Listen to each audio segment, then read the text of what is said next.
Ya, ini dulu nih pertimbangannya. Terpikirlah oleh kita rembuk-rembukan, ya, itu ingin mendirikan, ya, sebuah organisasi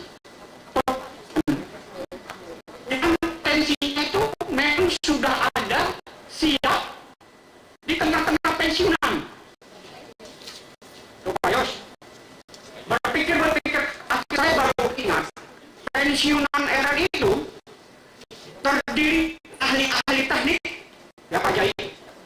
Sekarang sudah pensiun dari Pak Jai, dia masuk ke pensiun kita loh, anggota kita. Kemudian ada lagi jurnalis. Jurnalis itulah teman-teman sekalian yang jago siaran dan sebagainya, itu kita rekrut. Bentuknya apa? Kita dirikan yang namanya PT Spektrum Media Indonesia. Ya, betul.